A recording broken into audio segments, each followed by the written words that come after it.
I'm a very sentimental person. This has been a real deep podcast. I didn't mean it to be so. The death of Stalin. That was not funny. Oh! It's the traditional hero arc. You want to see them struggle. There's no heroes here. Come on. No. And I still think to this day that they probably are still, thrusting around in the dark, so to speak. I think, no, don't.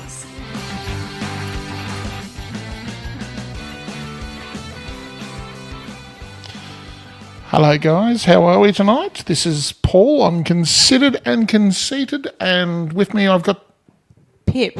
Well done. I think we're just about got there this time. And we have today with us a very, very special guest with us today. And what's her name, Pip? Well, this is my daughter, Charlie. Say hello. Hello. Now, Was that exciting? riveted to the seat. Now, what we've done today is we've set Charlie and Pip off on a bit of an adventure to the cinema, and they've checked out the latest Dr. Seuss movie that's come out called The Grinch. And we're going to do a quick little rundown and review of The Grinch. So, okay, so I will say what the movie's about, and then we're going to ask Charlie her opinion. So, would you like a synopsis? You're mean one. You really are a heel. You're as cuddly as a cactus. You're as charming as an eel. Mr. Grinch. You're a bad banana. Mr. Grinch. based on the beloved tale by Dr. Seuss, the Grinch lives alone in a cave with his dog Max and hates Christmas. Unfortunately, his cave is near the town of Whoville, whose residents love Christmas. The Grinch hated when the Who girls and boys would rush for their toys and make such a noise. And when they would all sit down for their feast, this was something the Grinch couldn't stand in the least. So what does he do? He sets out to steal their Christmas. The Rotter. Charlie, did you like the film? Yes. What did you like about the film? My favourite part was when he had this reindeer, Fred, and when the Grinch got back with his dog Max from like a little walk, Fred was eating the whipped cream and it came out of his nose. It did. He was sucking it out of the can and it went right out of his nose. It was gross. Sounds like something I would do. Now, was it an animated film or was it live action? It was animated, wasn't it? Yes. Like the Despicable Me was the Illumination Productions. Right, okay. So it looked good, didn't it? Yeah. Did you like how all the snow looked Yeah. and the town? White. Yes. Oh, but it looked like snowflakes. Everything looked perfect, Oh, okay. All didn't right. it? They spent a lot of money on CGI. Well, isn't that what you do for the films now, for Illumination Films? Well, I suppose so. They probably would have taken all their tips from the Sapphires, I guess, and went from there. But anyway, we digress, and I just about whacked myself on the microphone. Saw that. What else did you like about the movie, Charlie? Besides it looking good and Fred putting whipped cream out of his nose. I liked when the Grinch was in his bed and he said to Max and Fred, "You've got your bed and I've got my bed. You sleep in your bed, I sleep in my bed." And then Max did puppy eyes, and then Fred did puppy eyes, and the Grinch said, "Max, did you teach Fred puppy eyes?" That was very funny. Yeah. He let them in his bed, didn't he? Yeah. So, And Fred snored. so let me understand this. The Grinch is the bad guy, isn't he? Is the Grinch the bad guy? Yes. And was he a good actor? Yes. And did he have, like, green fur or was it green skin? Fur. Okay, so they haven't changed from the books. I just wanted to check He that. didn't have green skin. He's actually got, in our book, he's got white fur. Well, he looks a little bit like an otter with bulging eyes. What do you think the meaning of the movie was, Charlie? What were they trying to tell people when they're showing this movie? Christmas isn't about presents. It's about having people around you and people that you love. Now, come on. Aww. No, sorry, I have to disagree here. Christmas is most definitely about presents. No, it's not. It is. So not. It is so Not. about... Now, let me hear me out. It's like mother, like daughter here. We're listening. Yes. Now, all the shops all have Christmas presents for people to buy Christmas presents and things like that. So if you stop buying Christmas presents, the entire economy would collapse. No, it's Christmas is about having family and people that you love. I think this is getting too deep for a 7-year-old. Paul. No, absolutely not. This is what we're here for. We're getting this, but this is what I want to find out, where the films reach the kids. Do you know what I mean? What the film actually represents to them. I think it's the fact that in this interpretation of the book, The interpretation. what they're trying to say about this story based on the book is that, you know, the Grinch, the reason why they think the Grinch hated Christmas, because in the book they never actually say why, and they said they don't know why his heart is 3 times too small, but they give a reason, and it's because when he was little he wasn't loved, he had no one to love him, and at Christmas you want people around you to love you because that's when the holidays are, and yeah. And he was in an orphanage and no one liked him. He was the only one in the orphanage. Mm-hmm. Does the Grinch remind you of anyone, Charlie? It's a long pause there. It reminds you of Paul, doesn't it? Are you going to ask me what my favourite part was? What's your favourite part? Oh, I already know his favourite part. Are you going to tell everyone what where I laughed? Can I? Yeah, go for it. When there was this little boy trying to put the carrot nose on a snowman, and the Grinch took it off him, and he pushed the head off, and on the Sorry, on he the pushed the carrot ground. off So or the head? the little boy couldn't reach the snowman's head, so the Grinch took it as if he was going to put this carrot in for him, and then he pushed it really hard so the head fell off the snowman. And the boy said, "Well, you're real mean, mister." And then the Grinch threw a snowball at him. Ah, yes, but you see, And I laughed and I got in trouble for laughing. the off thing Charlie. is, was the little boy then able to put the carrot inside the snowman's head? No, the head had broken because it had fallen off the... But he was still able to put it where the head was.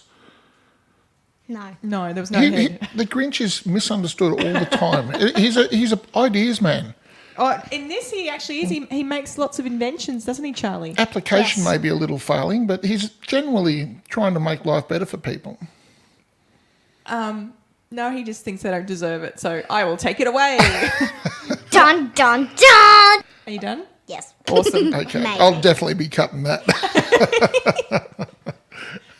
Okay, Charlie, do you think people should go and watch it? Yeah. Or do you think definitely. all ages, just not just kids, but grown-ups as well? Yeah, because it's really funny. I laughed a couple of times, didn't I? Yes. I also laughed when the chalkboard gets turned. It's a humongous chalkboard, and it's just got one little thing written on it. Hey, Charlie. Like, it's this humongous chalkboard. It like turns over and it says Santa Claus. Now, In little writing.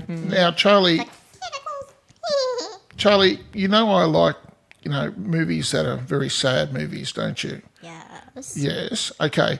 Was there any sad bits in The Grinch that I would have liked? There was sad bits? What were the sad bits? There was one sad bit. Did you cry? No. Oh, so much like a mother. What was the sad bit? The sad bit was when we saw him little in the orphanage, and it was on a rainy day. It was a flashback. It was a flashback. Yeah, to his when he was little. Like a flashbang, but only goes further back. That's it. Yes. And it was in dark, dusty orphanage with long halls. And it no was Christmas trees or presents or anyone. Well, that's extra It was just expenditure. him. It was just him in the orphanage, and there was no one there. Just Do him. you think Paul would cry? Of course he would. I do too. You'd have some tissues and ice cream. Trigger film! And he would stick his. And he would probably put Sounds some. a bit like it would be. He would probably put some sprinkles in his ear so he wouldn't hear it. Sprinkles. Yeah. Like hundreds of thousands. No. And then I could eat them later. No. No. That'd be But gross. I just They would have earwax on them. Ew. Can I just say something? Yes. You know the song "Happy" by Pharrell Williams? Yes. Because I'm happy. He was actually the narrator. What?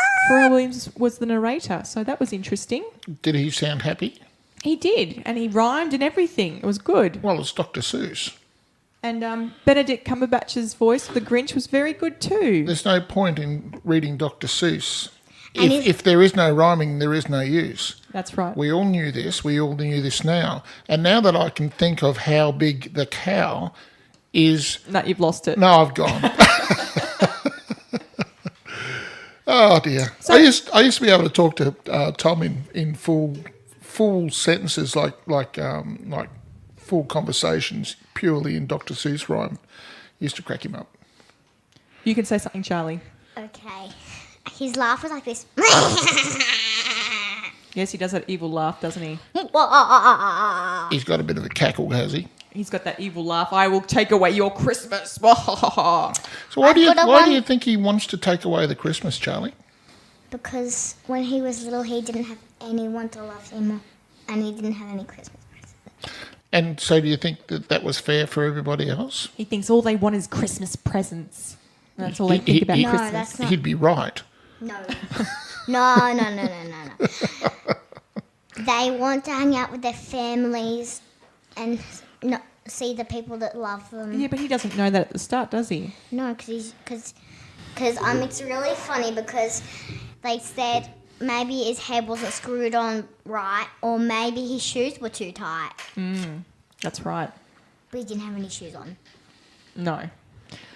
So, Charlie, if 10 stars is the most awesomest film ever and 0 stars is the worst film ever, how many stars would you give this film? I'll give it 8 stars. Why would you give it 8 stars? Because it's funny and it's my 3rd favourite movie in the world. 3rd favourite. 3rd favourite. Not bad. Dolls. What's your first? Are you a Quentin Tarantino girl? What's your first favourite movie? Annie.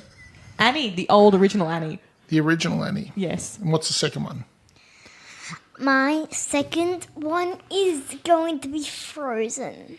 Frozen. Oh, cool. Let it go. Let it go. All right, let it go. Well, that's good. 8 stars. It was a very good one, wasn't it? Yes. And can I tell you a joke of Elsa? Go for it. Why can't you give Elsa a blue balloon? Why can't you give Elsa a balloon? Because she'll let it go. Let it go. I can't hold it back anymore. Let it go. It's okay. I'm going to cut it. So no, it looked beautiful. It was a wonderful story. They always do great movies now for the kids. So Yep. And they always make sure that there's enough laughs in there for the adults to say, well, I didn't completely waste my money. yeah, I'd give it an 8 too for a kids' film. So Well, well, you being the parent, how many points would you give it? 8. No. Let me finish the question. Oh, how sorry. many points would you give it as a standalone for an adult to watch? Oh, actually, you know what? I would say an adult could watch this without kids. I'm sure they could, but how many points would you give it? Just on the enjoyability factor. Maybe 1 less. I go 7. 7. Okay. Well, I enjoyed it more. I enjoyed watching it more with Charlie right. Okay. And my friend Ava. and Ava, because Right. Ava was there too. Yes. All right. Well, I think that wraps that up quite nicely. That's pretty good. Well, can I?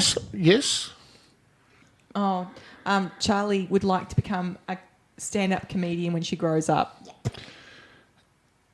You want to be a stand-up? Why have you got glitter all over you? Because she's a 7-year-old girl. Why? All 7-year-old She just turned her head and she all just started glittering. Looked fabulous. All 7-year-old girls have glitter on them. I see. Okay. I don't even know how to put glitter on me. Just a little bit. Okay. All right. Well, So what we're going to do now is we're going to stop recording, and I'll come back tonight, and Paul and I will record 2 others when Yes. Charlie's in bed asleep. But Charlie, thank you for coming and watching the film and talking about it. You're welcome, Mummy. so you've got to thank your children for getting you to be dragged off to the movies with them. Well, it was only one child. The other one stayed home. I just had to take Charlie and her friend. I see. Could you imagine Flynn in the film, in the cinema? Flynn's my 5-year-old little brother. Guess what, Mum? Guess what? Guess what? They couldn't have done that. The Grinch is a bad man. Guess what? Guess what? Well, Charlie kept telling me, oh, my goodness, that's Cindy Lou. Oh, my gosh, she's going to trap the Grinch. And she doesn't know it's the Grinch. She thinks it's Father Christmas. I didn't get to the end of it. What happened in the very end? Let's do spoiler alert. Well, Cindy Lou Who invited the Grinch to her house for dinner. And Did the Grinch end up being grumpy at the end, or was he a better person He for was it? very kind. He was a kind person. Yes. So underneath all that being nasty and everything like that, there was a kind person underneath. Yes. He just wanted to be included. Yeah, because he was left out on everything. Thank goodness he had Max. And Fred. Fred. I'm sure the Grinch probably runs his own podcast. All right. And on that bombshell, we'll cut to the... what time is it, Pip? No, we're not doing that now. You can do it later. No. Yes. No, not now. You can do it later after we've gone. Yes, but I'm going to immediately start it from here. Well, we're ducking out. You say, thank you for having me, Paul. Thank you all for having me, Mr. And you say, Merry Christmas or Happy Holidays to everyone out there listening. Merry Christmas and Happy Holidays to everyone out there listening. And just repeat everything I say. I just repeat everything I say. That's what I thought. That's Okay. what I thought. All right. We'll be back in a minute. Bye-bye.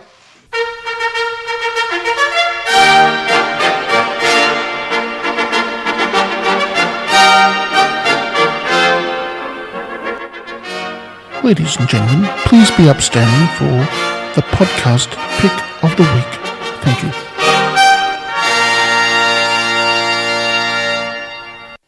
Focus, Pip. I can't believe you just did that. So I'm reading in my little book and Paul's just gone smack on the page. Thank you. You've just, smacked everybody in the ear now. Oh, sorry. Okay, well, I now... am focused. Look at me listening to you, talking to all of our listeners. That's right, all three of them. Now... And their dog. Don't forget the dog.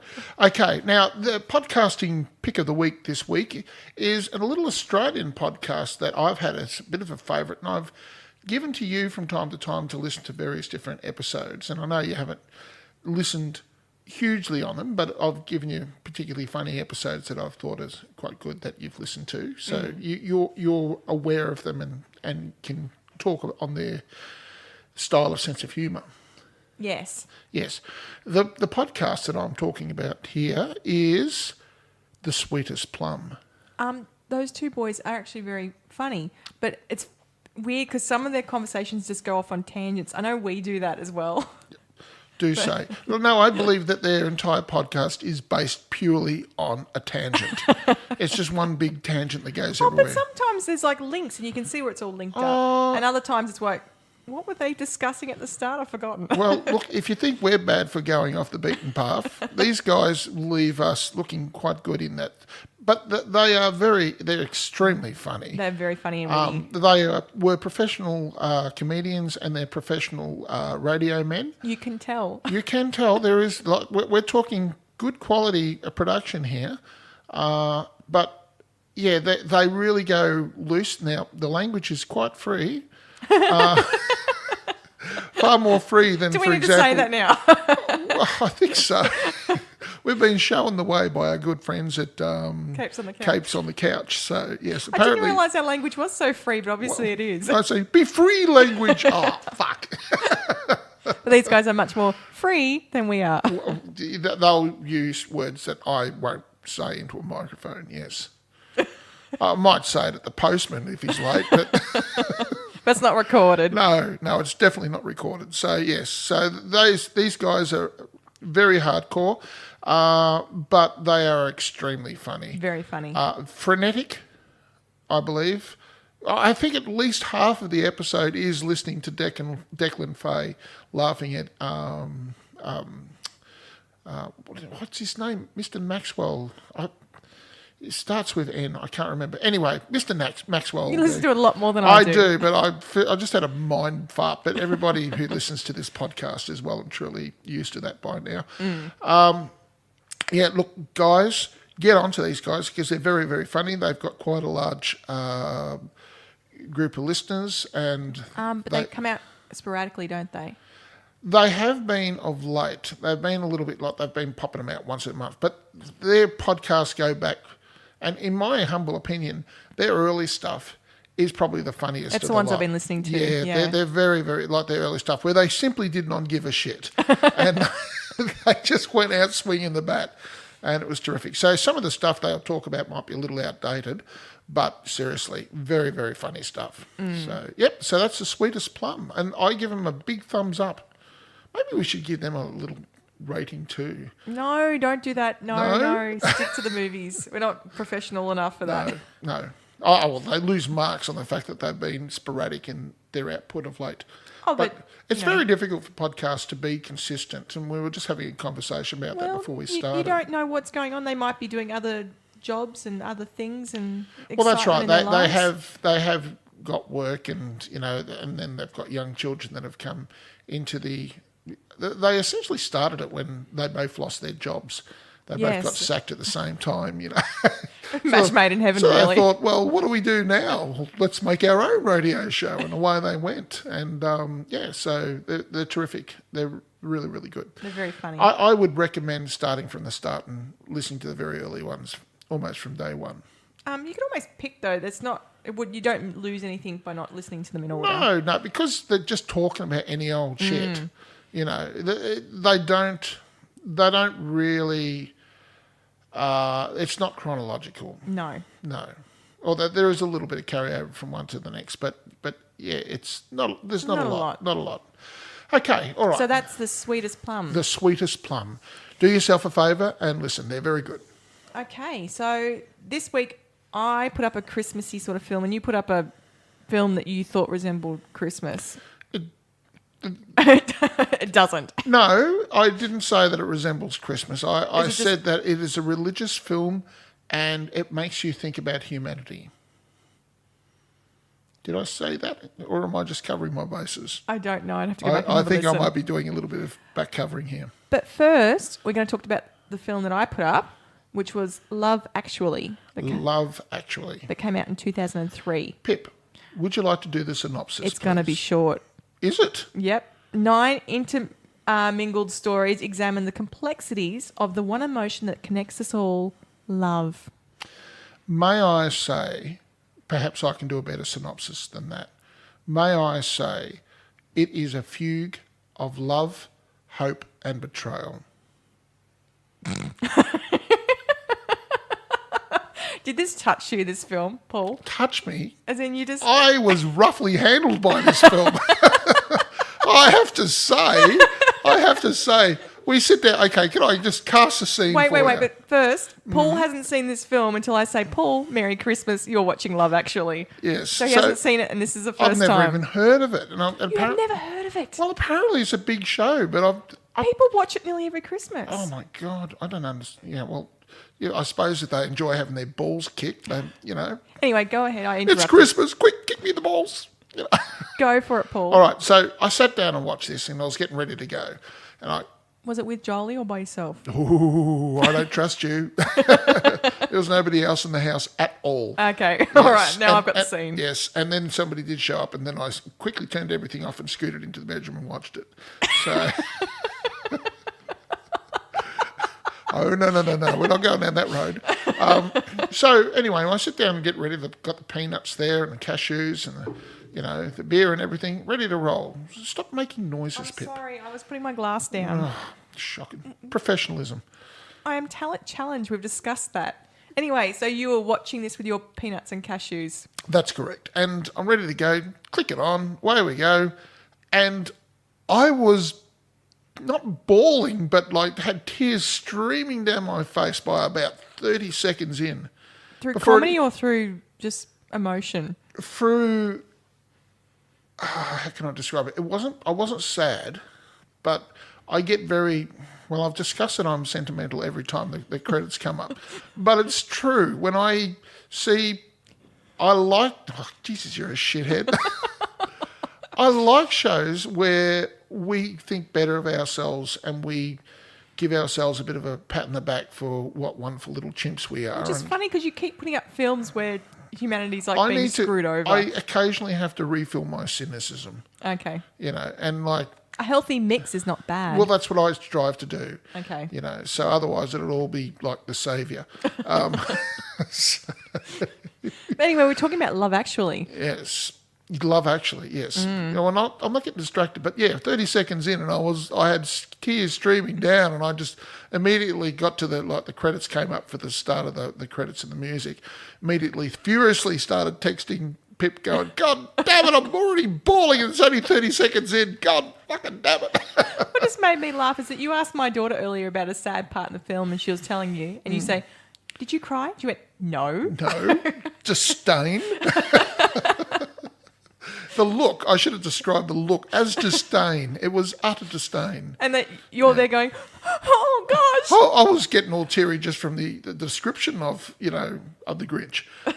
But look, yeah, so very, very good. It's just the humanity. Because as I have said, which you have, remember when we said, do you not believe in love? And I do, wholeheartedly. I'm a terrible romantic in that respect. We were talking about it in Baby Driver. He said, how could they so quickly fall in love? It didn't make sense to me. Rah, rah. Well, it didn't, because it was just the sexual love.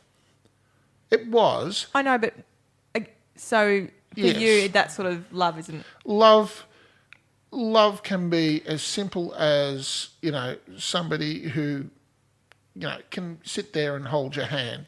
That's as meaningful as, 7 hours banging away in the cot. Do you know what I'm saying? But in this film, Love Actually, David, who's played by Hugh Grant, who's the Prime Minister, falls for Natalie, who's a junior staff member, and he hasn't had much to do with her except that she serves him biscuits and tea. So what? And yet they fall madly in love. Yeah, like And that I bet was, it made you feel really good too. Oh, that one wasn't a convincing one. Like, they have a lot of different types of love. They because have perhaps lots of different types of love in They this. do, and Which love for you felt the most real? well, let's talk about each one as they come, because there was about, as you said, 9 various threads. That's what when you slapped the book, I was actually trying to count and going, was there 9 or was there 10? It doesn't matter. Well, let's just go through them quickly, and some of them we can be able to dismiss quite quickly. Okay, And others, well, the first love I'll talk about is so it was David and Natalie, so the Prime Minister and his a very junior staff charming member. man, and the girl was kind of.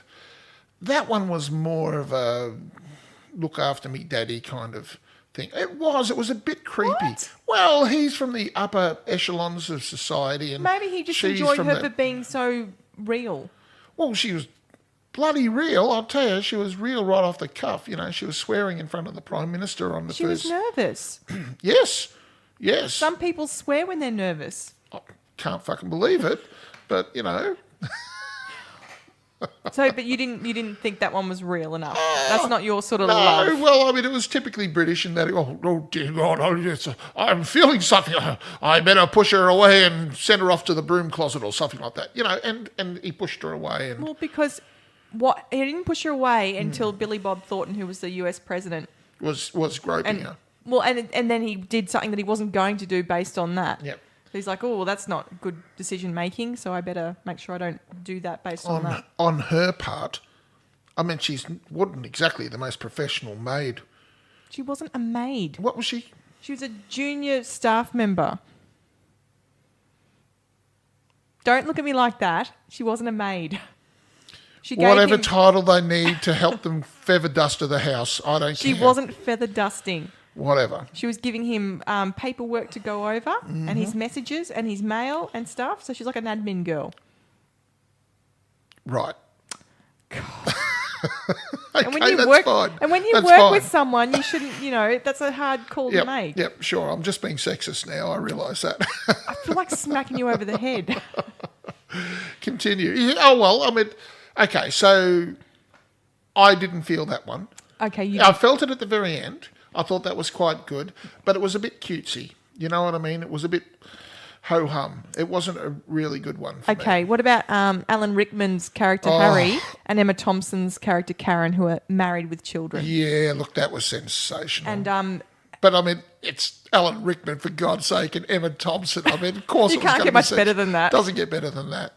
I thought... do you know she had to wear a fat suit for that role?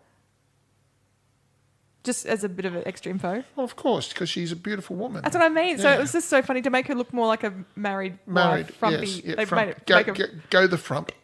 so they put a suit on her. I'm like, wow, just to give that more of a. Poor Alan Rickman. I'm so sad that he's gone. I know he's such a brilliant actor. Anyway, yes, so what about that Alan sort of Alan relationship? played a flattered boss very, very well, and you saw him struggling with it, and he clearly loved his wife. Oh, yes. And this girl was coming on hard. And, Mia. Yes, but I mean, they turned her into.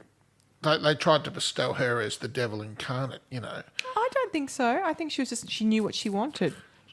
They went so far as to give her horns on a head and a pitchfork. I think that's her way of being cheeky, naughty sort of thing. Okay. So obviously you've looked for symbolism in this. Well, Oh, maybe it was there. I'm of sorry. course I look for symbolism. It's what I do, Pip. That's why you bring me along. I'm just thinking about how many girls dress like that at Christmas going, yes, I've been very naughty. Yes. Well, anyway, she fit. She was quite an arousing girl. I thought she was very flirtatious, and he was very not smitten, but he was kind of like a bored house husband sort of thing who should have known better. But did you believe? Was that believable between? It was very believable. That situation was very believable, and he obviously loved his wife, and he obviously realised that he'd gone down the road too much, and he'd hurt. I always cringe a little bit at that sort of stuff because, for me personally, I kind of look at it and go, well, how complicated do you want your life? And some people seem to strive to complicate their life. Some people you know what do I mean? strive. Yeah, they really stretch out there. But I mean, having one woman in your life for me is like complication enough. Thank you very much. It's yeah. But I've seen not just men but women as well. Look, both are guilty of it. Yeah, and I just scratch my head and I go, oh, okay, all right, whatever you got to do to get by the day, I guess. But so I felt for them both. I even felt for the temptress because she saw a powerful man. He was a nice man. He was also a rich man, and she probably wasn't making that much money. And he could have been a good leg up. Yes, he could have. Boom, boom. Thank you. Okay, what about Liam Neeson's character Daniel? So his wife had passed away. Yes. And so he was left with a stepson. Yes. So. And he stood up to the job and he connected with him. He did a great job. He did. It felt real. The acting between him and that was Sam, a very real little lineage, and the little kid had fallen in love with Thomas Brody Sangster. Yeah. Yes, and I thought he did a terrific job as a little kid. But he was in, I think it was. Which one? He's been in Maze Runner. He's been in Nanny McPhee. No, he was also the little kid, the quarter boy who lost his arms in, God. Command and Conquer. No, not Command and Conquer. Master and Commander. Oh, he's been in so many movies. He has, and he was superb in that. That was like... He's been in tons of movies. Yep, He's very talented. Yep. Is he doing crack now, or is he still acting? No, he's still acting. Okay, a lot of kids... I feel sorry. There's not many kid actors that make the transition, but he's done very well. I wouldn't let mine... If Tom would dearly love to get into a movie, but I don't care how much... No, he would, but I would just step in there and go... No, you'll have a normal upbringing, thank you. And he'd hate me, and that's fine, because I've done my job. Look, They can go and do street theatre for all I care. That's fine. That's fine, but I'm not getting in the opportunity to make millions of dollars. Can I say something that I don't mean to offend you or me? Am I being a helicopter parent, am I? None of our kids are going to get offers to go and... No, I know, but he's theatrical in the way he approaches life, isn't he? Like, yeah, oh my God, I didn't get what I was after. What? Father, you were so unkind. I somehow don't think, though, that someone's going to go, oh, we must have that boy. He's got to be in our film. I'm just saying, if that situation ever came up, don't think you're going to say, he'd just go, Father, I'm sorry, but you are no longer needed. When they needed a child actor who was a particularly bad singer, and he'd fit the bill. Oh, God. Didn't you hear my daughter singing today? She was... It was an interesting interpretation. Oh gosh. Anyway, who I was think I dug myself out of that, did I? No, that's okay. I'm just trying to see who I'm up to. Sarah, who works for Harry, Laura Linney, who's the American. Oh, yes. Look, I love this one. Her situation was so depressing. Well, it was, and I can't remember. Did she end up with him in the end? No. No, she didn't. Because she kept answering the phone. Fear. And he was there. She could have had him. And even Yep. at the end, he's going, oh, well, Merry Christmas, Sarah. Yep. And she's going, Merry Christmas, Carl. And then the phone rings again. Yeah. Oh, no, she rang up that time. Yeah. So. No, fear can hold us back sometimes. Oh, well, I think it was more that it wasn't the fear because they were there, but her brother kept ringing. And blood sometimes is thicker than water. Obligation can sometimes hold you back. Yeah, but, Because her love for her brother was more for her love for Carl. Oh, look. The guy was a bit of a peanut. Like, everybody, you know what I mean? The film kind of blames her. The film... I don't think they do. I got the feeling that the film... No, it was basically showing, well, how much do you love your brother? How much do you love she's in a bad her? situation. I mean, she's clearly articulated to fellow workmates that she loves this guy to death. And then he finally rocks up and goes, well, let's get it on, And that's all fine. And then the brother starts ringing up and everything like that. If you're in that situation and you're the guy, you roll with it. You just roll with it. She's having a bad night. So be it, Yes, but she's always answering the phone. That's the thing about through the whole film, that's all she's doing. Yeah. Yeah, no, look, fear was the biggest problem for her, I disagree. Well, that was what I was getting from it. I was getting the vibe of, she's more committed. No, she's more committed to her brother, and therefore she couldn't give love out to anyone else. Well, that's love.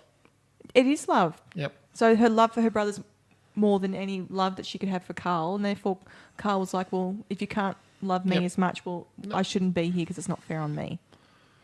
That's pretty selfish. I disagree. I know.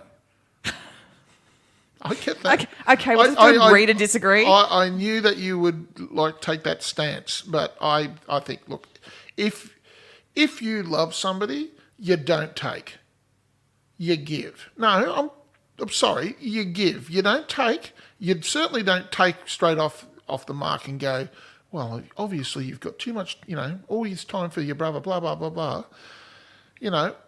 I'm sorry. You give, you don't take. It's not about what you can get out of the relationship. It's about what you're prepared to put in for it. And what you get out of it is a bonus. Yeah, but if you're always giving and not getting anything out of it, that's got to get you to a very, very sad spot. You get to a certain point where you after go, a while. You get to the dead duck and the catapult scenario eventually. But, you give it some time. You got to give. Do you? You got to Do give. you give it some time? I do. Yeah, we can see how that's worked out for you. Yeah, so here I am on my own. I'm all alone. And I'm not going to change. Oh, shut up. I'm not going to change though, because look, this is a tantamount part of what I'm about. We're not here for ourselves, and yet the core of our bodies, the core of our minds, the core of our hearts tells us that we are. No, that's you not have true. to transcend There's got to be a healthy give and take through any relationship. Oh, yes. Yes. Yes, but you give it some time first. Because sometimes it takes Anyway, so the next now this was a weird one. Yep. So Peter married. Is this the guy? Let me finish. Peter married Juliet. Yep. And his mate Mark. Yep. That sort of. Now, can I ask you first of all what you thought of Mark? Is Mark the guy with the cards? Who had the cards and was dropping them on the ground? Oh yeah. Sorry, I went. Yeah, the big cardboard. Yes, that big cardboard scene. Messages. Yep. Okay, at the end. Yep. Obviously, Mark was having trouble dealing with the situation. Yep, that he'd been thoroughly fucking friend zoned. I mean, that can happen. It might be two guys, and it just so happens that the girl that you're interested in, your friend strikes up with, and they actually they're happy and they have a relationship, and I can see where that would happen. Sure. So, how do you deal with that? If let's put you into Mark's situation. Let's put you into Mark's situation. I would probably. And you've got two guys, and you are very interested in the when The guy sorry. turned up. In other words, Reverse the situation. There's me and a girlfriend, and there's a guy we're both interested in, and she hooks up with that guy. Yes, and you're pining forever for him. I would not be pining forever. I would do the emotional disconnect thing that I do. Yeah. And then hopefully I'd be a mature person and get over it. Okay. Which is, I think, what Mark was trying to do towards that No, end he bit. was not. What do you think that was? The man was a selfish prick. By letting her know Yes. why he's been a bastard to her. Yes. Not only was he a bastard to her, he was an absolute piss poor friend. He was a piss poor friend. He was white-handing the fuck out of his mate.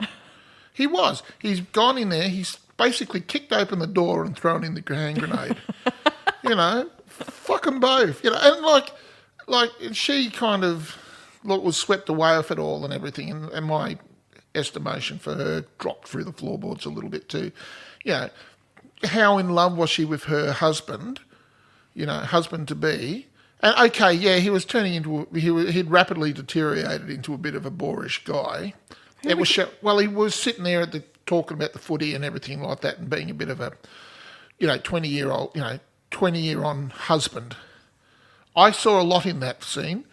I was watching. I was taking note because I was getting. You've really got into this a lot more deeper than I would, because I just saw them having a nice night enjoying each other's company. No. She looked pretty happy. He looked happy. She was ignorant. She didn't know any better. Wow. She didn't know any better until this fuckwit turned up and bloody started throwing cards around the backyard. Fuck him. Seriously. I was so fucking mad. I really was. What?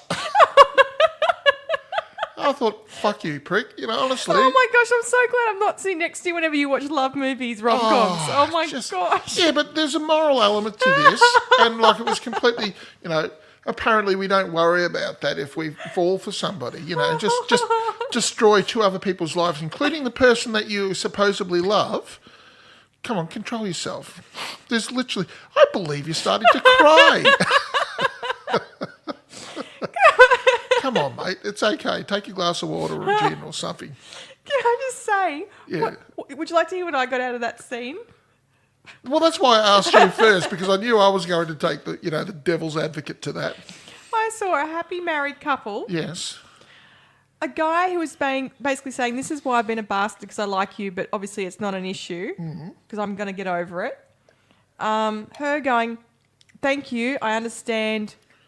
That's great. Did you read the card? Yes, I read the cards. I've seen the movie more than once. In 12 months, I wish to be, boning you or whatever. It wasn't that. It was not that. It wasn't that, but he was showing that it was going to be him with her, not the other guy. Did you read the cards? Yes, I did, because I was fuming. I think you've misinterpreted what was being said. He says in 12 months' time he hopes to be banging one of these awesome chicks, and he had very attractive girls. They were all her. They were not her. You've got a face thing. Oh, they were shit. not her. Well, they were all blonde. They were not her. They were sexy model girls. I'm going to have to go back and check. Like her. Oh, look, you have got... You're sure? Oh my God, I am totally sure that they were not Keira Knightley. All right. They did not look anything like Is that Keira Keira Knightley? Yes. They did not look anything like Keira Knightley. He goes, hopefully in 12 months' time I'll be banging one of these girls, basically saying, I'll be over it, but at the moment this is how I feel.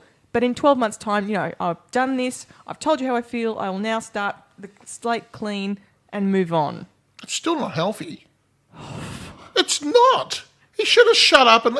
It's another man's wife. Fuck it. He should have just left it alone and let them get on with their lives. And just have her assume that he thinks Yes. that she's a bitch or something. Oh, well, not so much that. He could say, no, you got me wrong. I quite like you. It's fine. It's okay. Sometimes that's not enough. So you're saying you support his actions? I'm not saying that. I'm just saying I can see where he's coming from. I can see where she's coming from. I can see where he's coming and from I can too. see where you're coming from with this face recognition stuff. Pulled the fucking pin and in goes a grenade. But no, those women on the card were just attractive women. They were not Keira Knightley. I'm going back to check that shit. You go for I it. will. Have Jolie sit next to you when you look and say, Jolie, is that Keira Knightley? How about that woman there? What about that woman that looks nothing like those two other women? All right. Possibly I'm wrong. Oh my gosh. Anyway, but if that was all her, then It's he's not. a prick. They weren't. He's still a prick. Oh my gosh. Anyway, so Colin Firth, who was Jamie, and his relationship with Aurelia. What? Who were they? Colin Firth moved. His brother was having an affair with his girlfriend, so he moved to France, and he had the Portuguese girl Aurelia. Oh yes, and then he cleaning went up all for the way him. to Portugal to get the girl. Yeah, at it's the Colin end. Firth. Yes, He I plays didn't know Jamie. who he was. Jamie. I thought he was Tom Hardy. It's going to be a running gag, isn't it? Well, it is with me and Jolly. You know.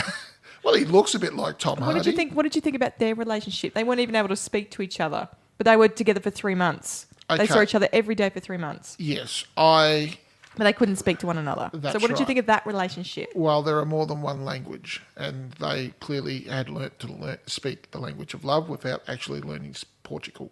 Portuguese. Thank you, and English or England. You know, Gosh, we're doing really well tonight. I got a headache. All right, I'm struggling with this tonight. So yeah, look, I was very moved by this one. I thought this was quite beautiful, and it's your classic romance, you know, because there's always something to pull the two apart, sort of thing. And in this case, they couldn't actually speak to one another. No. But they'd learnt and had been close to one another in that they'd learnt what that other person was as a human being. Yeah. And they'd grown to love each other. And Look, when you're with someone every day for 3 months, they both took the effort to learn the other language. Yes. Which is I like that. But I also like the fact that, remember when his book, the pages get blown into the lake, and she's dived in to get them, and she goes in Portuguese, Yes. "Oh, this is really cold," and then he dives in and goes, "Oh, this is really cold," and she goes, "I hope he's made copies," and then Colin Firth goes, "I really should make copies," and then he goes, I'll name one of the characters after you. And then in Portuguese, she's going, Yes. you know, you should really name one of the characters after me, or give me 10% of the sales, or whatever else she Yes. says. And I kind of really like that dialogue.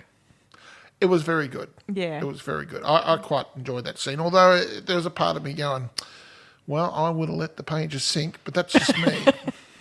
But that's not, no, she realises he's there for that, and that's why she loves him.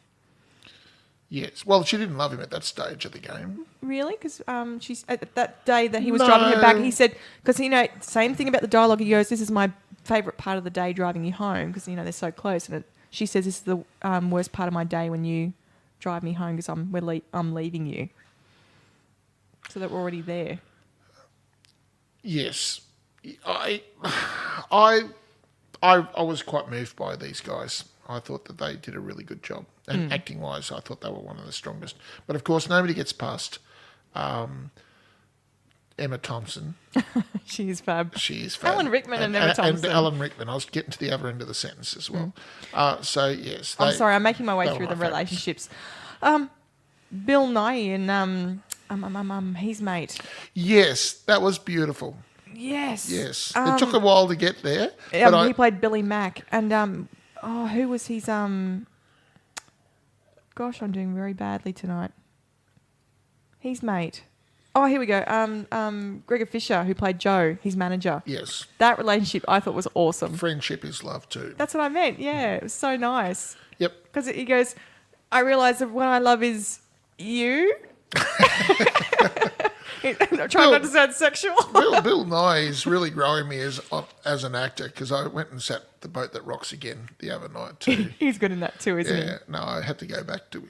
I was feeling a little bit out of it, and I thought, what can I do to cheer myself up a bit? And I went, I know, and it did the job too. he? The director for Love Actually is Richard Curtis, who did The Boat That Rocked. There you go. It's the same director. Can't go anywhere without Bill Nye, apparently.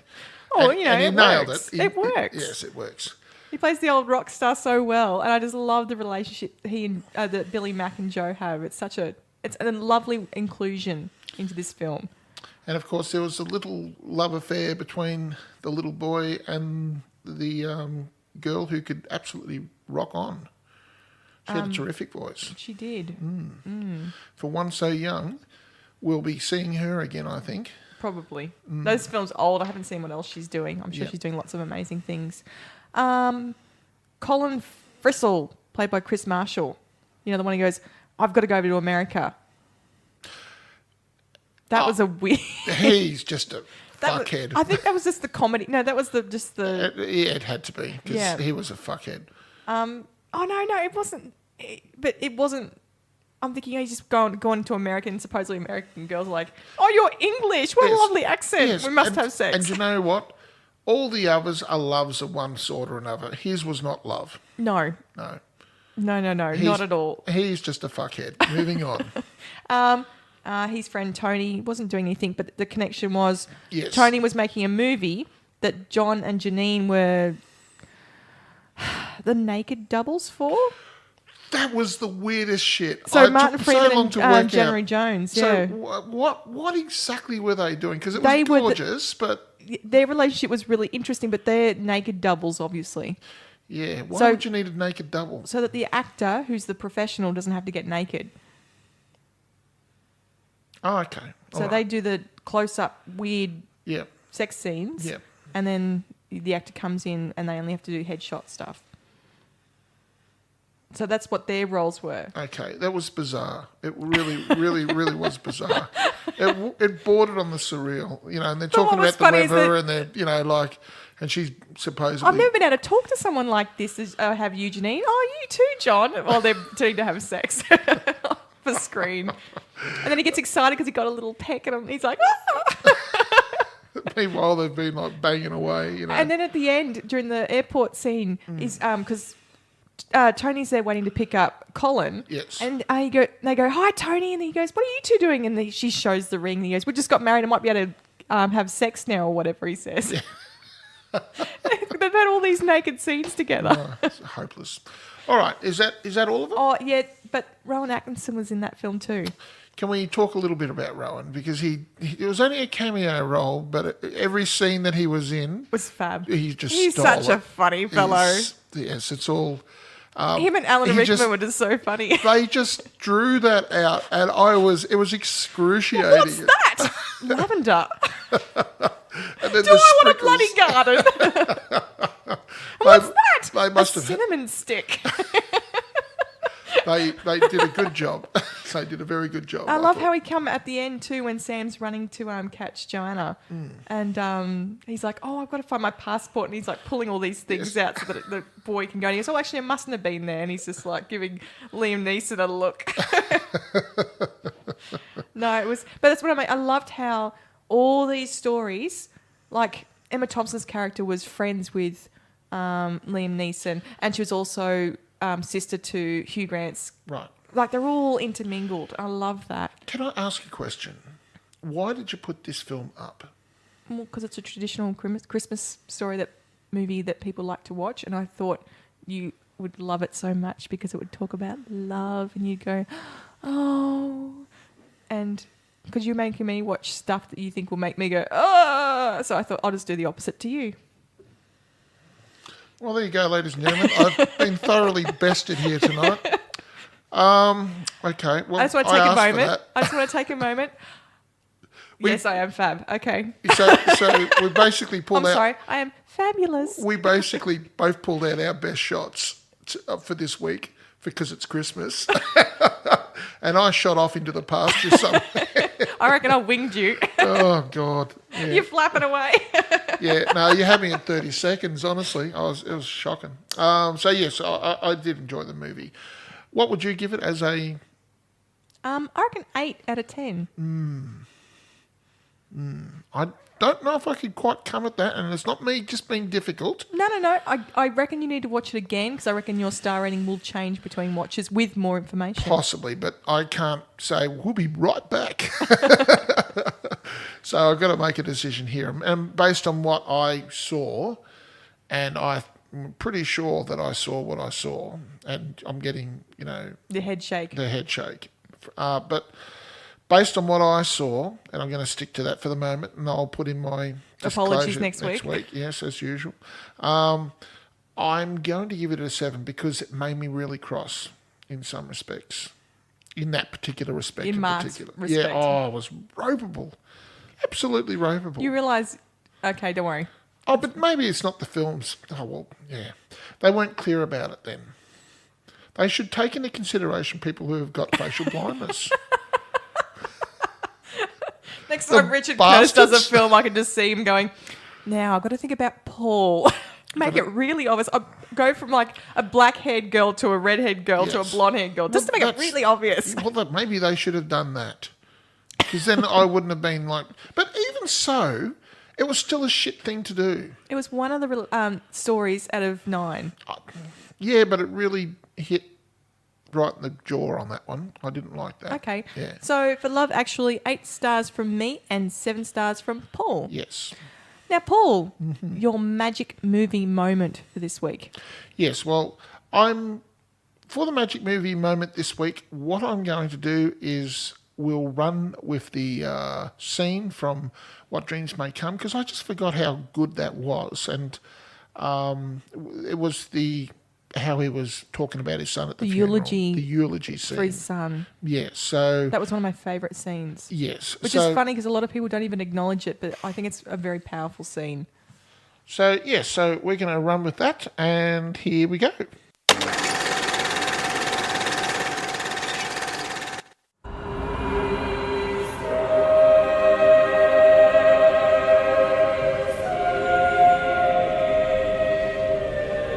There's a man Ian never got to know.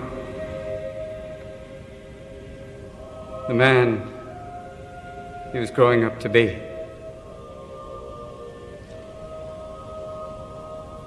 He's a good-looking, clear-eyed young fella.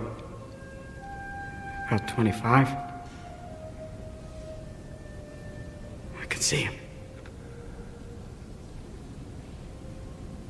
He's the type of guy that men want to be around. Because he has integrity, you know? He has character. You can't fake that. And he's a guy women want to be around, too.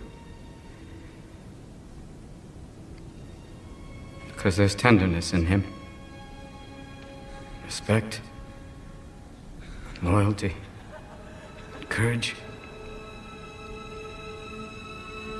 And women respond to that. Makes him a terrific husband, this guy. I see him as a father. That's where he really shines.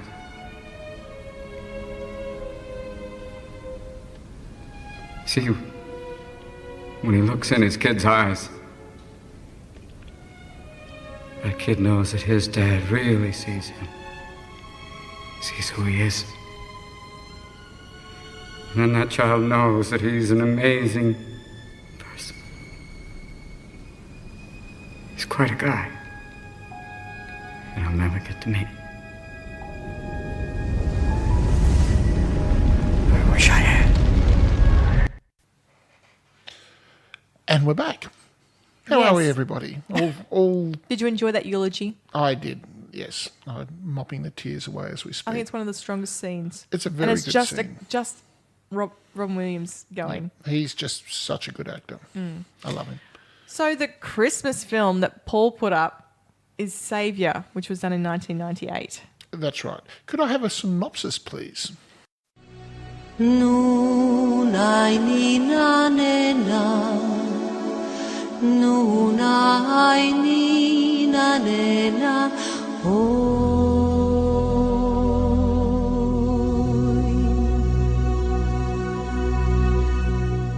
Zaspi mi, zaspi detence,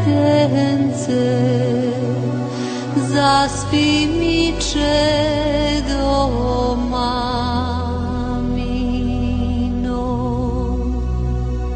After military specialist Joshua Rose shoots up a mosque in Paris after the death of his wife and son in a terrorist bombing, he enlists in the Foreign Legion. He becomes an anonymous mercenary in Bosnia, fighting with the Serbs. His resolve is tested as he witnesses the cruelty and horror of ethnic cleansing and the treatment of Vera, a young Serbian woman heavily pregnant and a prisoner of war. Now, I'm just going to remind you that we've got people in the Balkans who listen to this. So we are going to try and be as delicate as we possibly can, because I'm sure... Diplomatic? I don't know if I can go necessarily diplomatic. That's always a stretch for me. But I'll try, okay? So if we say something wrong, please don't throw rocks at us because we're doing the best we can. Now, okay, so... Or poop. Now, look, a lot of people probably don't really understand what was happening. Now, So this film was based on what was happening in Bosnia in 1993. Okay, there was quite a few countries in the Balkans, and it was all one country at one stage of the game called Yugoslavia. Now, younger people may not even remember that now. It's going back a while, and some people now are driving around in cars who were born after that date. But so 1993 or 1990, the Soviet Union essentially collapsed, and then all of the Eastern Bloc countries all started to collapse around it. And Yugoslavia had been run by a dictator named Tito, and he was basically strong-arming the country to keep it all together. And of course, as soon as he was out of the picture, then they all fell upon each other with the ferocity of many people who have had to live with other people for a very long time and have hated each other, and there was religious strife. Not even just religious strife. There was even you're in your country and we're in our country in our area. Well, there's also a country. You've got to Country cleansing you've got to as well. understand that this goes back a very long way. No, I get when, that. When the Ottoman Turks they invaded into Europe, and of course they would attack forward and then they'd go back and they'd go forward and go back, and so they'd leave pockets of and groups of people who would stay and settle in these areas, sort of thing. So. And they usually found ways of trying to get along with each other. But the Balkans have generally been cause of most of the upsets that have happened in the 20th century. They were, of course, the start of World War One, and they weren't so instrumental in the Second World War because Nazi Germany just simply washed through there. I was about to say they just... Yes, they just rolled the tanks in. And everybody kind of... They did put up, I think it was like a 67-day war or something like that. Oh, did they? They held up for a while. But oh, wow, I didn't even know that. I just assumed they'd just yes, done what most of the countries in that area had done and just said, Yep. we don't have the resources to attack you. And Yep, so everybody hated everybody, and, to all intents and purposes. I don't know how they're going nowadays, but I dare say that there's still a lot of bad blood there.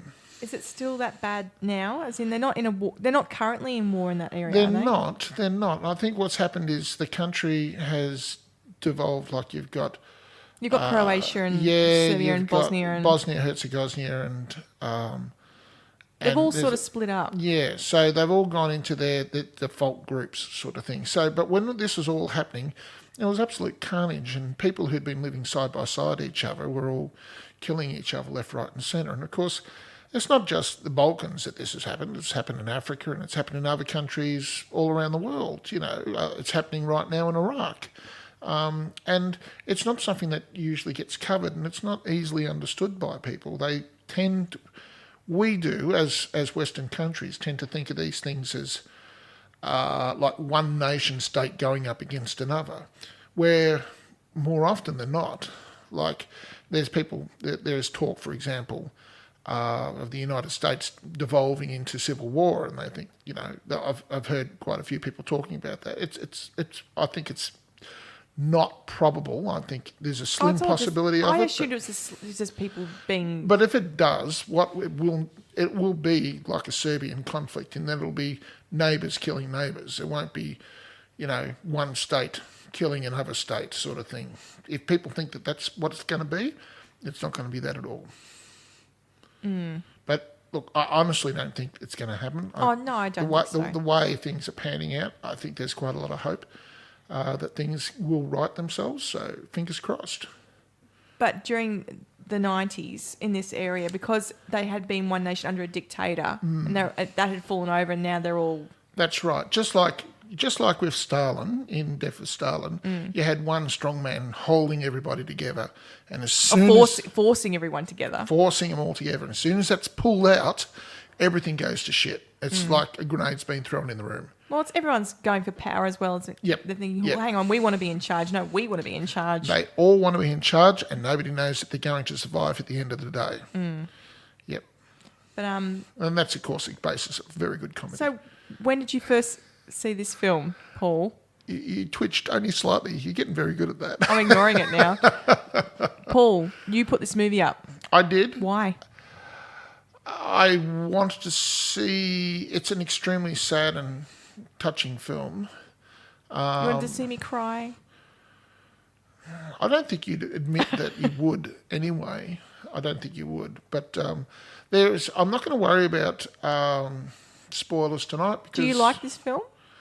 Or did you just put it up just to try and get at me? No, I do like this film because the film is about a man who has been on the road, who has, through the acts of others, thrown his own humanity away and then loses it completely when he loses all hope of ever regaining humanity, and he slowly but surely crawls his way back through to gaining it again. You know, the man was utterly lost. You know, utterly lost. He was hurting so much that he was just I don't even think he numb was and hurting, dead he was inside. numb. He was dead inside. You know, and when he squeezed off the trigger on that little boy, the boy on the bridge, that showed you like the complete nadir of which he was in. Well, at first I went, how could he do that? But then I saw the other scene that would have happened previous to that. So the way that was shot was really interesting. Yep. You know, where that guy had said, "Oh, come on, I've got chewing gum for you," and that girl blows him up. Yep. So then it makes more sense, but I still didn't like it. And I love the way they've revealed that scene. So I think it's an artfully made film. There are times. It is done really well. Did it lift your opinion of Dennis Quaid? Well, I actually don't have a bad opinion about Dennis Quaid. Okay, I well, know he does a lot of different sort of films. He does, and a lot of people don't think of him as a serious actor, but by Jesus, this will set him straight. He's very good at doing... I know he doesn't seem to do many different roles, but he can actually do many different roles. He's an excellent actor. He's been in a lot of different films. Yep. And people don't give enough credit because he's sort of only...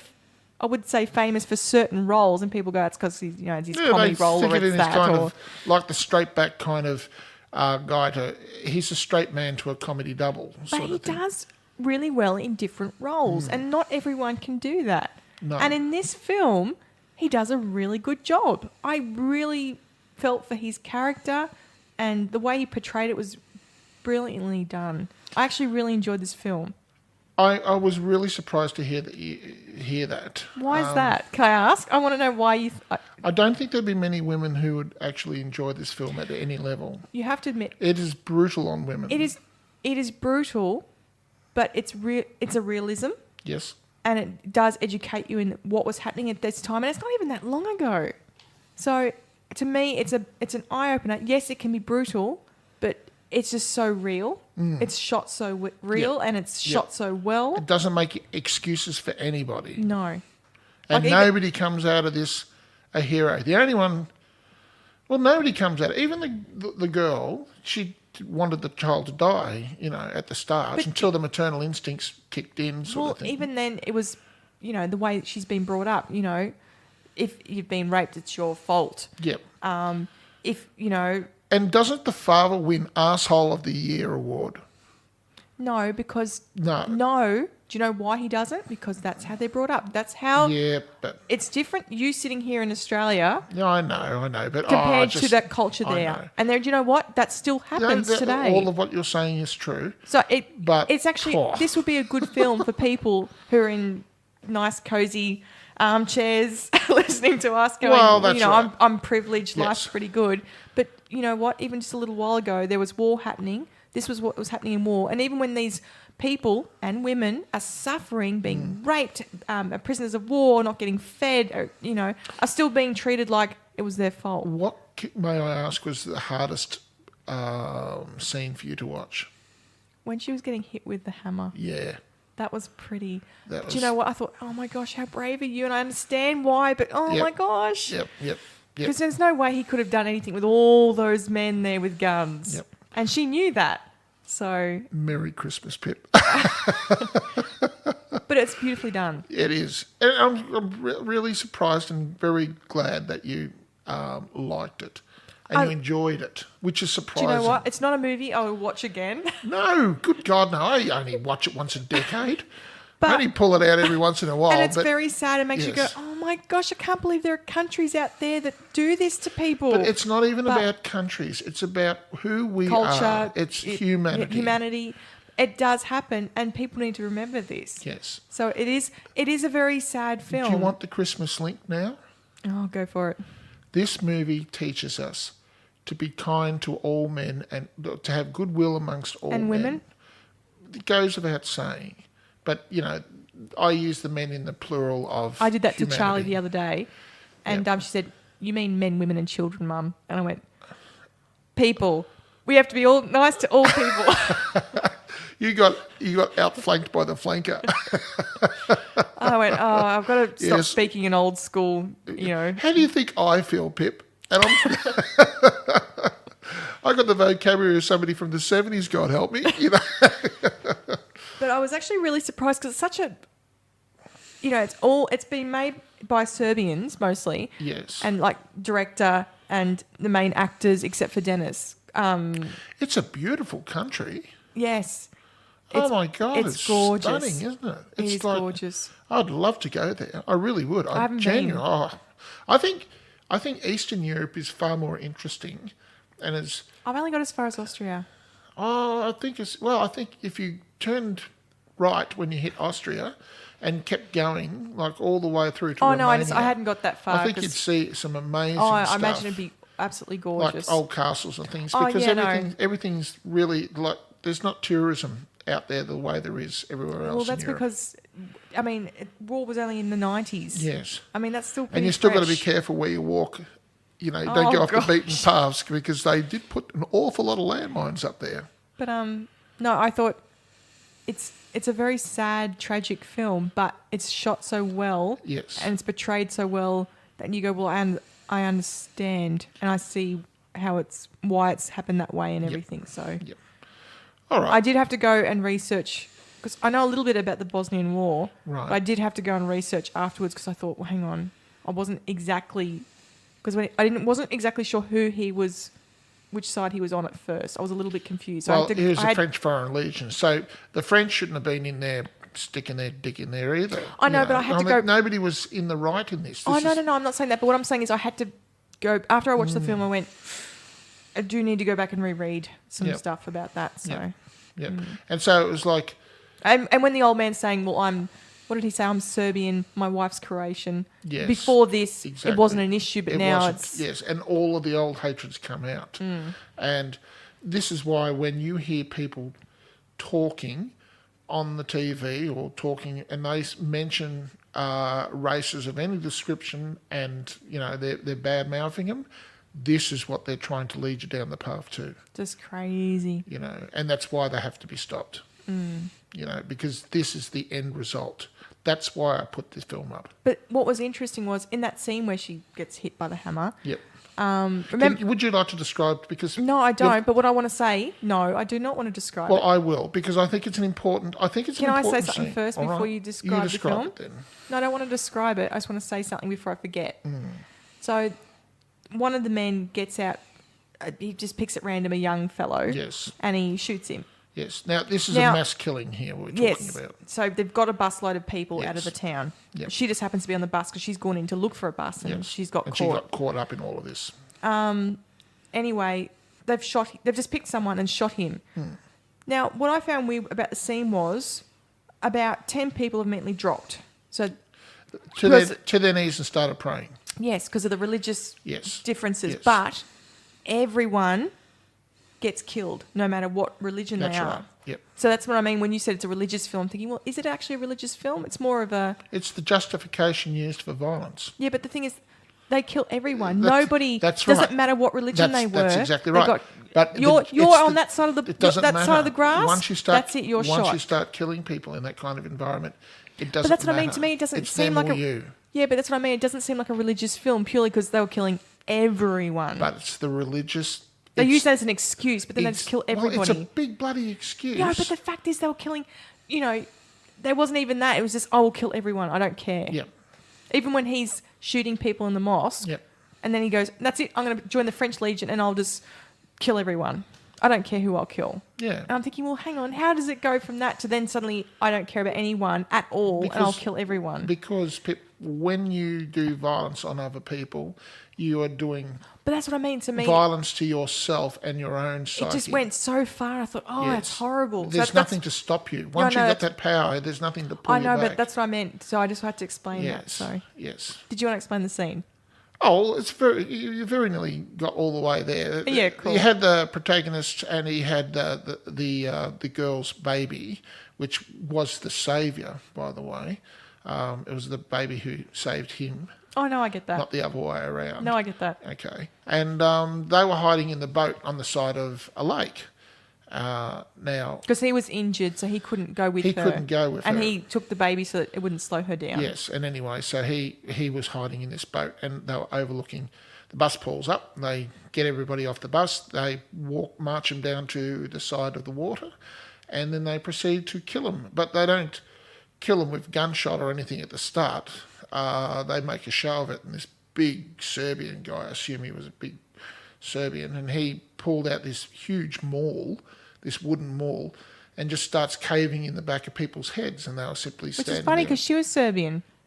It didn't matter. At That's this what I stage, meant. no. That's what's crazy about it. That's what No. didn't make sense. I'm thinking, That- you've already that's lost. why it was such a problematic warfare. You know, it wasn't nation state. It was neighbour against neighbour to that extent, because there was nothing holding them back. They were all they had lost it.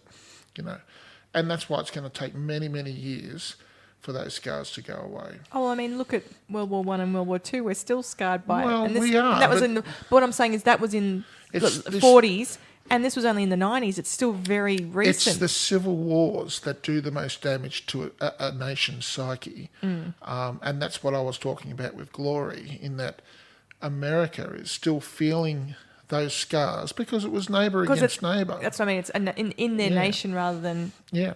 a country against country. Yeah. Yep. And so it just, everybody goes a little mad in those kind of environments. And unless there's somebody holding you back, you'll just keep going. But I think this film portrays it really well. It does. Which It is- does. And yeah. so we have to look after each other. That's my point. And that's my Christmas message with this film. I was surprised Stellan Skarsgård was in it. I'm not pronouncing that correctly. Who? Oh, he was in Thor, and he was in Oh, yes, Good Will the Hunting, and short blonde guy. he's very talented. He is. He He's in is. so many different types of films. He tends to play baddies for the most part. He wasn't a baddie in this. Oh, he wasn't a goodie.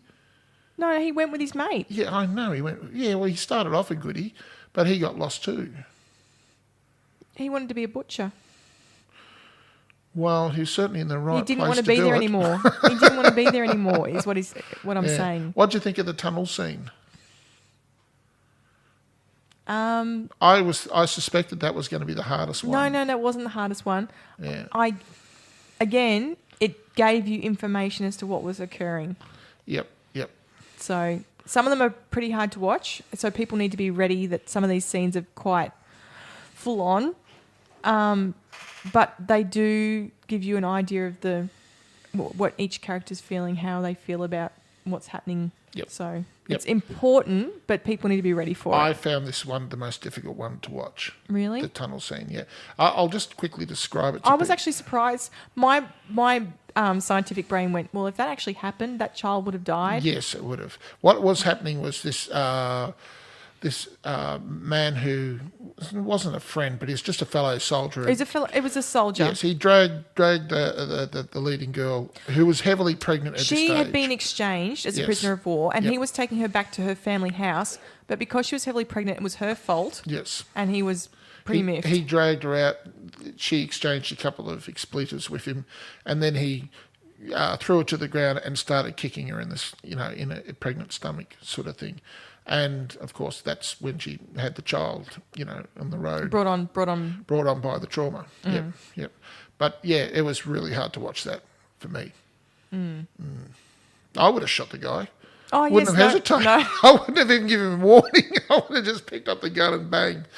I'll deal with the paperwork for this later. It's sad because, I tried. I remember the very first time I saw it, I was just It was outraged. horrific. Outraged. Yep. But he's brought up to think like that, and that's how their community Culture. thought. Their culture thought. Yep. And yes, it's funny because she's a prisoner of war. She has no say whatsoever, and No, and she's just like flotsam on the sea. As so many in that so situation. both terrible scenes happen to the leading lady, Yes. Poor bugger. but she did it really well. Yep. Okay, so a beautiful film. Would you recommend it to people? I'd recommend it to some people. I don't think everyone could take this film because it is pretty hardcore. This is about as hardcore as it gets before you go into like Christmas season. Yeah, I couldn't help myself. I think, but you can see why there is a genuine connect. Oh, Because no, I know. Christmas it's all about. It's funny because peace. I've done a whole all you need is love sort of film, Yep. and you've done a. I come at it from the other side. I always do. And I knew you'd come at it with some film like, I thought I'd get Rudolph the Red-Nosed Reindeer or something like that. I didn't know what I was going to get, but it was going to be something with like sparkles on it. But I think this would be a good film for people, but they must be aware that the leading heroine cops it big time. Yep. There are some pretty hardcore scenes, Yep. but they help the storyline and set up the culture references. If you have been exposed to domestic violence, this is This is not the film for you. Not for you. Move right along. This is up there with Once Was Warriors, this sort of thing, I don't think we ever want to do that one, do we? No, we don't. People just don't watch that movie. No. I think it's a good film, but yes, again, if domestic violence has been in your life, Yes. no, Don't go watch near it. this. Yeah. So how many stars will you give it, Paul? Well, I think this. Hang on a sec. I'm just going to pick my boy up. He's coming. He's looking all groggy. Okay. Say hello to everyone. Yeah. So he's. How many stars will you give this, Paul? Thank you. I think I have to give this a 9 because of what it's trying to do, and it does it so elegantly. Can I give it an 8? Which is more than I was going to give it. I'm surprised it got over a 6 with you. No, because it's shot well. Everyone who's acted in it has done a really great job. Yep. And it does tell you exactly about what was actually happening Yep. at that time period there. You get a very clear picture of it. Yes, it's horrific, but that's what was happening at that time. So I'm going to give it an 8. All so right. for Saviour, 9 from Paul and 8 from me. And would you like to give any Christmas messages to people? Well, I hope everyone just remembers love and they care about their loved ones and other loved ones who might be struggling, or anyone else who might be struggling, I should say, even people you don't know. So That's exactly what I was going to say. If you get an opportunity to help a stranger over the Christmas break, that's what Christmas is about, as far as I'm concerned. Your family will look after themselves for the most part. But Well, I can't actually build the Spider-Man. you can't build Spider-Man. Then I Oh, is that the present I gave you? Oh, I'm sorry, Tom. That's okay. That's all right. Next time we'll build it beforehand and then we'll give it to you, okay? Okay. Awesome. okay, so moving on from Spider-Man. I just love Lego. So next week, I'm putting up the film Cargo, which is a film that's based on a short Aussie film that was put up in Trop Fest. And Right. I've been wanting to see it for ages and I just haven't seen it, so I'm putting it up. Okay, cool. And you're putting up Death at a Funeral, which you've wanted me to see for ages and I just haven't have. bothered I have. It's just because I'm lazy. it's just a good, funny film, and this- I realised the only way I was going to get you to watch it was to put it up. So So this week Yeah. you're putting up the funny film and I'm Yes. putting up the hardcore, yeah, I film. know, because I'm light and you're dark. Yes, because that's how we always work. That's exactly right. Okay, well, look, I know this one went a bit longer than our normal one, but we thought, That's because we had 3 films. well, we're doing 3 films, but more importantly, I figured that people have a bit of time to yawn and We're obviously very exciting. have a bit of a break, guys. It's been a very long, hard year for a lot of people this year. Take it easy, relax. Don't stress. That's well. Don't stress, Paul. Don't stress too much. Don't stress too much. So, look, just be kind to your fellow people around you, and you see somebody who needs some help, give them some help. Like offering them coming over for Christmas evening. Might regret that. But anyway. All right, guys. Well, we're signing out. You have a Merry Christmas. Yeah, Merry Christmas or Happy Holidays or whatever you want to do for the end of the year. And Santa says, ho, ho, ho, Merry Christmas. Oh, gosh. Bye-bye. All right.